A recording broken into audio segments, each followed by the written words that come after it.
తిరిగి BCN news కి స్వాగతం. విశాఖ దువ్వాడలో ఓ దంపతులు హత్యకు గురయ్యారు. ఇంట్లో రక్తపు మడుగులో కనిపించిన యోగేంద్రబాబు, లక్ష్మీ దంపతుల హత్యపై పోలీసులు దర్యాప్తు చేస్తున్నట్లు తెలుస్తోంది. విశాఖ నగరంలోని దువ్వాడ పోలీస్ స్టేషన్ పరిధిలో దంపతులు హత్యకు గురయ్యారు.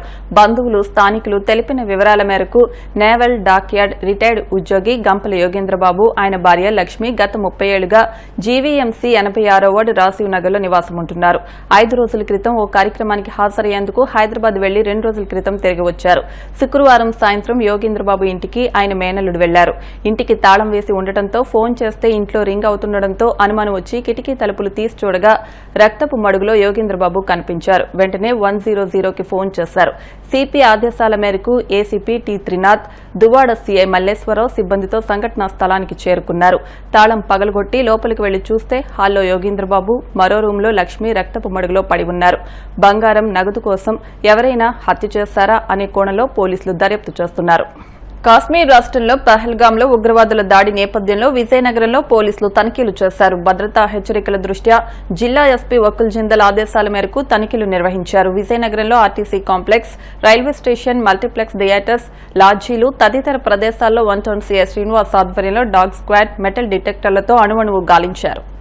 హైదరాబాద్ లోని హయత్ నగర్, కుంట్లూరులో భారీ అగ్ని ప్రమాదం సంభవించింది. రావి నారాయణ రెడ్డి నగర్ లో ఉన్న ఓ గుడిసెలో భారీ ఎత్తున మంటలు చెలరేగాయి.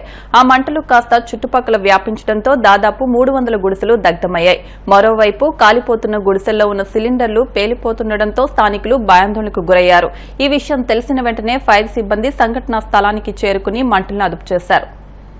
అనకాపల్లి రూరల్ పోలీస్ స్టేషన్ పరిధిలో అక్రమంగా తరలిస్తున్న గంజాయిని పోలీసులు సీజ్ చేశారు. గంజాయి రవాణా చేస్తున్న 5 నిందితులను అరెస్ట్ చేసి వారి నుంచి సుమారు 6 లక్షల విలువైన 122 కేజీల గంజాయి, ఒక ఆటో, ఒక మోటార్ సైకిల్, 1000 రూపాయల నగదు స్వాధీనం చేసుకున్నామని జిల్లా ఎస్పీ తుహిన్ సిన్హా తెలిపారు. ఈ రోజు Anakapalli rural police station limits లో ఒక మంచి ఎన్డీపీఎస్ కేసు పట్టుకోవడం జరిగింది. ఈ రోజు మార్నింగ్ లోకల్ ఎస్హెచ్ఓకి ఇన్ఫర్మేషన్ వచ్చి అతనే సంపత్పురం జంక్షన్ అనకాపల్లి మండల్ దగ్గర వెహికల్ చెకింగ్ చేసినప్పుడు 12:30, 1 o'clock టైం కి ఒక బైక్ ఆపోజిట్ సైడ్ నుంచి వచ్చినప్పుడు మన వాళ్ళు ఇంటర్సెప్ట్ చేశారు. ఆ బైక్ లో ఎదురు మనిషి దొరికారు. వాళ్ళకి కొద్దిగా ఎంక్వైరీ చేసేస్తే they also told that 1 more auto is also coming behind them. ఆ ఇన్ఫర్మేషన్ మీద అది అంబుష్ పార్టీ పెట్టుకుని మనం ఒక ఆటో కూడా సీజ్ చేయడం జరిగింది. ఈ ఆటోలోనే 1 డ్రైవర్, 1 లేడీ అండ్ 1 జెంట్ మనకి అప్రహెండ్ చేయడం జరిగింది. ఈ ఆటోకి ఒక ఫాల్స్ రూఫ్ టాప్ పైన కన్సీల్ చేసేసి టోటల్ 122 kgs ఆఫ్ గాంజా మనకి ఈ రోజు పట్టుకోవడం జరిగింది. ఇందులో all 5 accused are from Koraput district in Odisha. ఇందులో అక్యూజ్ నెంబర్ 1, 26 years, అతని మెయిన్ మాస్టర్ మైండ్ ఈ కేసులోనే. అతనే 2022లో ఒక గాంజాయి కేసులో ముద్దాయి జైలు కూడా వెళ్లారు. ఈ ధామ్తారి డిస్ట్రిక్ట్ ఛత్తీస్గఢ్ స్టేట్ లోనే అతను అరెస్ట్ అయ్యారు. రీసెంట్ గానే జనవరి 2025 అతను రిలీజ్ అయ్యారు. రిలీజ్ అయిన తర్వాత యాజ్ పర్ హిస్ కన్ఫెషన్ ఈ కేసు సంబంధించి ఏదైనా అతనికి డబ్బు పడింది for bail and all these other processes, దానికి బర్డెన్ ఎక్కువ అయింది కాబట్టి మళ్ళీ అతనే ఈ గాంజాయి బిజినెస్ చేయడానికి ఇంట్రెస్ట్ చూపించారు. He got some support from Odisha and Koraput fellows, especially Paduva village, Panasaputtu in near Munchingput mandal.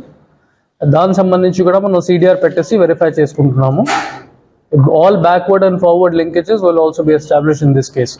Presently total 5 మనం అరెస్ట్ చేయడం జరిగింది and total 122 kgs of ganja plus 1 bike and 1 auto ఈ రోజు సీజ్ చేయడం జరిగింది. So for this excellent work I would like to compliment the efforts of the team, including SGPO Anakapalli, Shravani, CI Anakapalli Rural, Ashok, SI and all the team members who participate in this raid, especially Borra Mallikarjun Rao, SI, Mohammad Shahid, Head Constable, B. Uma Maheshwar Rao, PC, K. Anjaneyulu, PC. Thank you. వార్తలు ముగించే ముందు ముఖ్య అంశాలు మరొకసారి. ఉగ్రవాదానికి మద్దతు ఇస్తున్న దేశాలు మూల్యం చెల్లించక తప్పదని హెచ్చరించిన వైద్య ఆరోగ్య శాఖ మంత్రి సత్యకుమార్ యాదవ్. వైసీపీ ప్రభుత్వంలో నెల్లూరులోని వీఆర్ హైస్కూల్లోని మూసివేసిన సమయంలో చాలా బాధపడ్డానని తెలిపిన మంత్రి నారాయణ.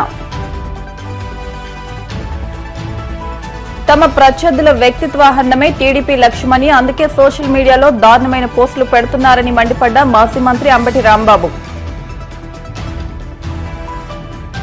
విశాఖ దువ్వాడలో హత్యకు గురైన దంపతులు, కేసు నమోదు చేసి దర్యాప్తును వేగవంతం చేసిన పోలీసులు. ఈ వార్తలు ఇంతటితో సమాప్తం. మరిన్ని వార్తల కోసం BCN digital YouTube channel, Facebook page ను ఫాలో అవ్వండి. అప్డేట్ వార్తల కోసం ప్లీజ్ సబ్స్క్రైబ్.